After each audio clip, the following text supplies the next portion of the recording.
este espacio tan importante para socializar el conocimiento científico que en cada uno de los países pues vamos desarrollando, ya que existen una serie de problemáticas sociales. Bien, para comenzar, ponerlo en pantalla. Bien, la temática que voy a abordar se titula Transformaciones sociales. Permítame que está cargando. Creo que así voy a compartirlo mejor. Transformaciones sociales y su impacto en la concepción de evaluación de los aprendizajes de estudiantes del nivel de escolaridad básica pública en Cabañas, El Salvador. Bien, yo soy licenciada en Ciencias de la Educación y actualmente soy estudiante de la maestría en Métodos y Técnicas de Investigación en la Universidad de El Salvador.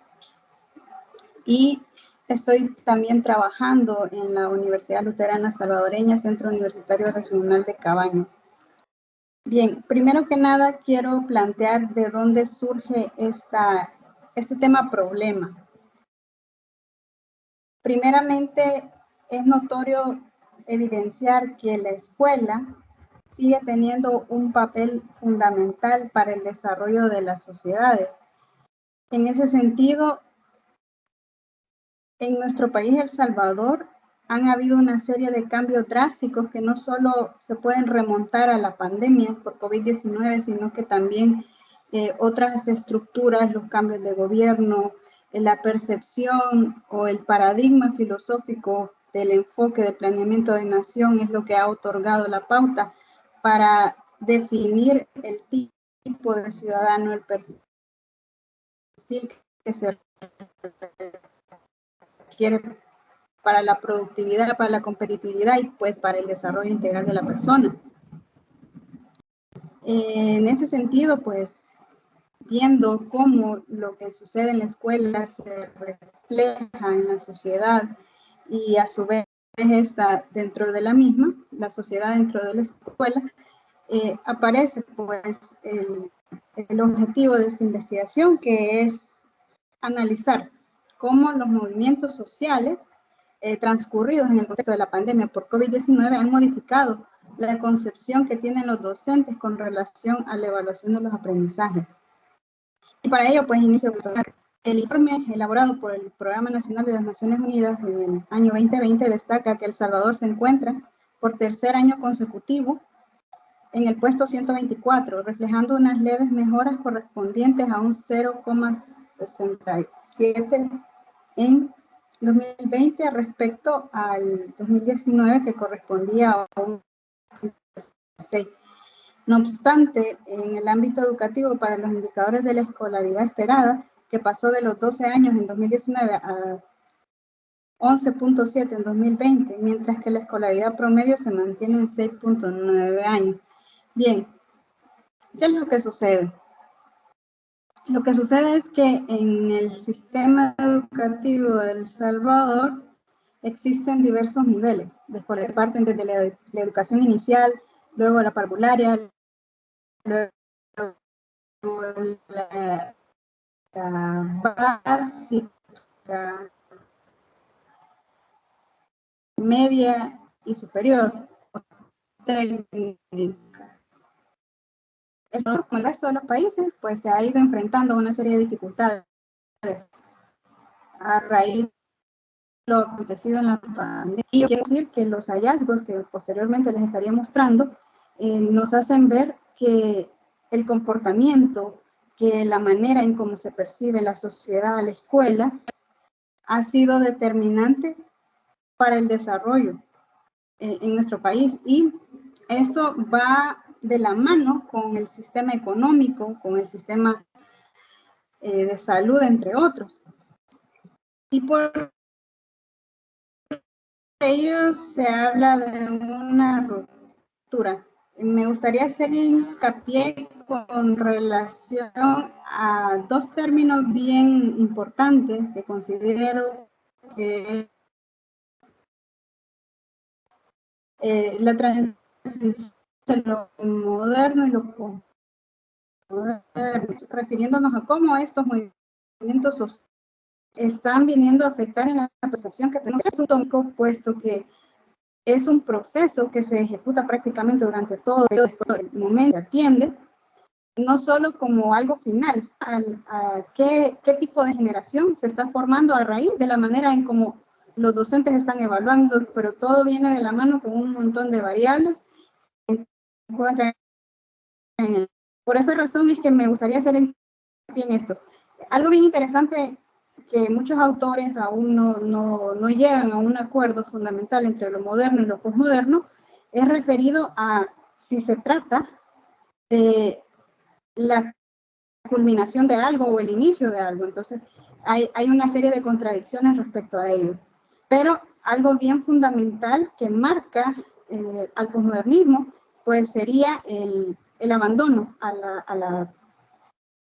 a otorgarle por completo a la razón el por qué suceden las cosas. Por eso es que en años anteriores se veía como la evaluación era más que todo para la parte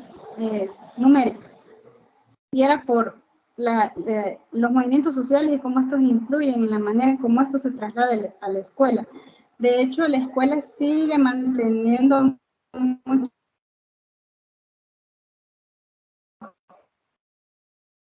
estructuras de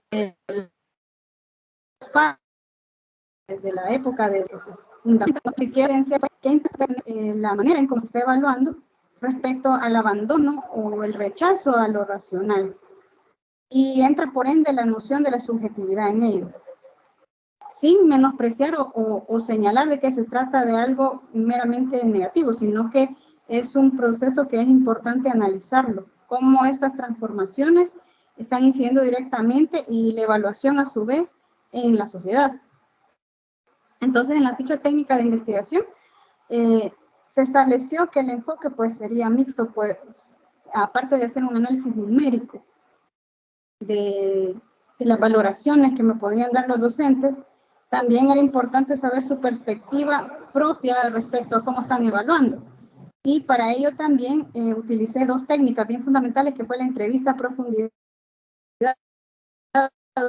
donde integraba ambos elementos, y una revisión documental para poder conocer realmente cómo ha ido evolucionando el sistema hasta la manera en que va. Y el instrumento, pues, solo coloqué uno, pero en realidad fueron dos. Fue un cuestionario online formulado en Google, debido a que esta investigación la he realizado en el tiempo de cuarentena obligatoria durante la pandemia. La población total de docentes del sector básico son 512, según un informe realizado por el Ministerio de Educación. Y para el establecimiento de la muestra, pues decidí aplicar el muestreo para poblaciones finitas, la fórmula de muestreo para poblaciones finitas, y me dio como resultado este dato que posteriormente se crearon redes a través de WhatsApp, entre otros, con otros docentes, que de hecho yo les agradezco mucho a ellos por su apoyo, para poder completarse, teniendo como representación a varios docentes de 39 escuelas de todo el departamento. Entonces decidí colocar así a grosso modo la coyuntura histórica para ver la parte del análisis documental. En este caso se ve cómo desde el paso de una educación meramente tradicional, lo cuantitativo, lo memorístico, la formación de docentes en las diferentes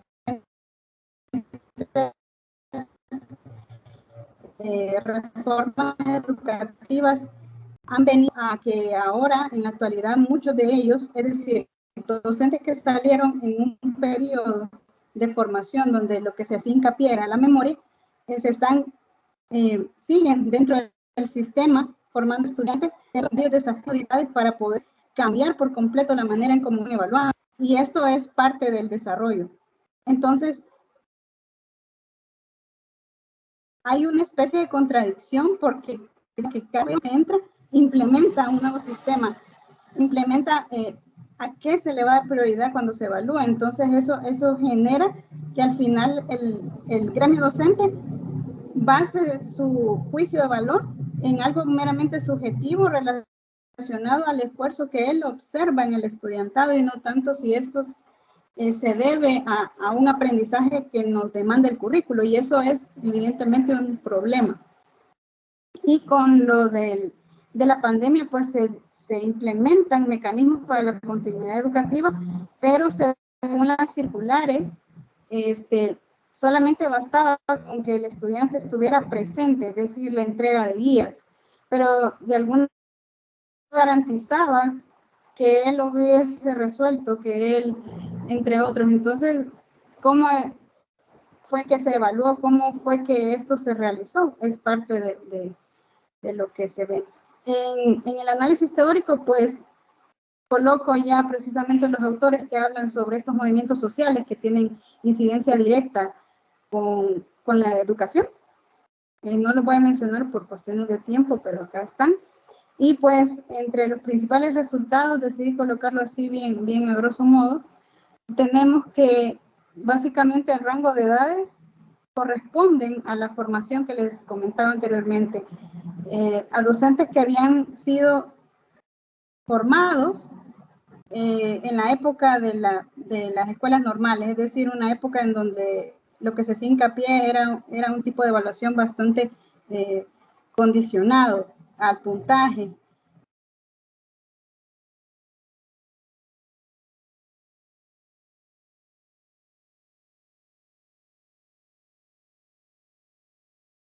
Luego, pues,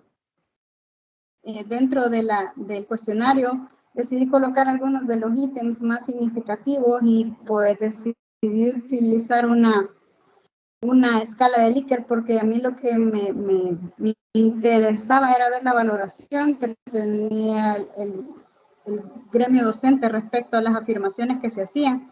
Y entonces dentro de ella veíamos las partes de la incidencia de los contenidos del programa, la relación de estos al desarrollo de la vida cotidiana de los estudiantes y la preparación a través del hecho de que la certificación realmente refleja un aprendizaje.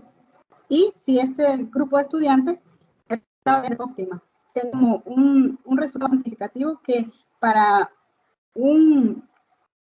41.8% la certificación sí comprueba, está totalmente de acuerdo, está de acuerdo con que a través de ellos sí se refleja el aprendizaje. Y así sucesivamente podemos ver que un 44.9% afirma que los estudiantes sí realizan o realizaron en ese momento de pandemia las tareas de forma óptima, pero ojo, en las valoraciones que se iban haciendo, se les hizo la punta. Y ellos manifestaban que había poco interés en el desarrollo académico. Y esto nos lleva a decir que pues la evaluación condiciona la conducta por el hecho de que hay que aprobar por obligación del sistema. Y sin embargo hubiera un grupo considerable de estudiantes que aún seguían teniendo interés, pero lo más esencial era ese rechazo que me atrevería a asegurar, según las valoraciones de los 98 docentes, alrededor de un 70% de estudiantes se mostró bastante, o se sigue mostrando bastante apático para su aprendizaje, es decir, que solamente le interesa, a pesar de que es el centro del aprendizaje, solamente espera que todo se le vaya dando, y por el hecho de que no se puede violar la subjetividad del mismo. Por ende, esto se da mediante una serie de factores del contexto que incidieron directamente en los mecanismos en los que se estaban evaluando y la entrega de tareas, es decir que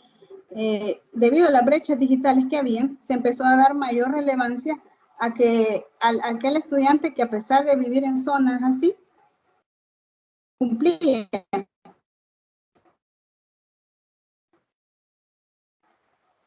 con lo que se le iba exigiendo, entre otros. Y por eso es que la mayoría de docentes, para el momento de asignar o promover, es decir, había que promover a todos los estudiantes. Pero en ese momento ellos se basaron, su juicio de valor fue la cantidad de guías o trabajo que presentaban y el esfuerzo que ellos tenían para poder enviarlo. Entonces ahí se ve bien marcado el hecho de que se está dejando un poco de lado si es lo que ellos iban haciendo, porque parte de la evaluación es ir retroalimentando, ir corrigiendo, ir mejorando, tomar decisiones. Sin embargo, esto se omite para cumplir con una exigencia, para cumplir con una exigencia de la superestructura del sistema. Y entonces esto lo que está ocasionando realmente es que el estudiantado se muestre bastante acomodado y considere que es más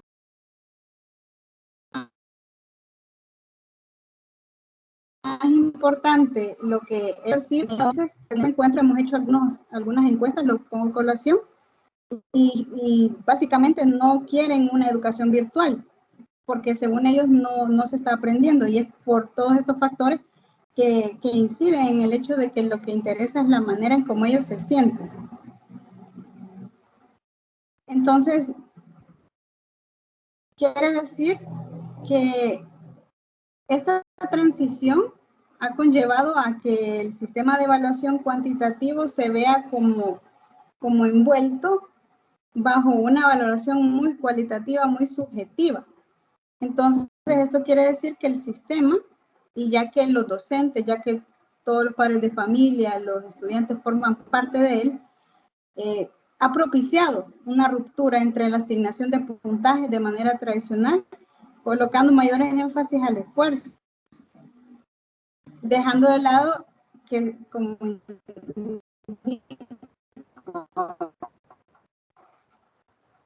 esté correcto o acertado, por lo que se prevé la necesidad del abordaje en profundidad puede llegar a tener otros efectos. Y pues en definitiva, los movimientos sociales están generando un cambio de paradigma en el gremio docente como resultado de las estructuras y el comportamiento generacional. Es ahí donde podemos claramente notar cómo los docentes de la reforma, que incluía a los que estudiaron en las escuelas normales, se vean en la obligación de asignar puntajes de forma obligatoria, valga la redundancia, porque hablando con ellos, porque yo tuve la oportunidad también de hablar con algunos, a pesar de que les mandaba el formulario, pero algunos de ellos sí manifestaban un descontento porque hasta en el momento de resolución de guías el estudiantado no quería esforzarse para hacerlo, pero estamos hablando de grupos, es decir, hay sectores particulares que sí siguen manteniendo una línea bastante clara sobre el aprendizaje que desean, respecto a un grupo bastante grande que se ha ido acomodando debido a lo que el sistema está ocasionando. Entonces se ve esta ruptura, se ve que realmente sí existe una relación bastante trascendental y esto está modificando la manera en cómo se ve el aprendizaje, ya que si bien es cierto se trabaja por competencias y la competencia debe incluir no solo el saber ser, sino el saber hacer, sino el saber conocer y el saber convivir con los demás.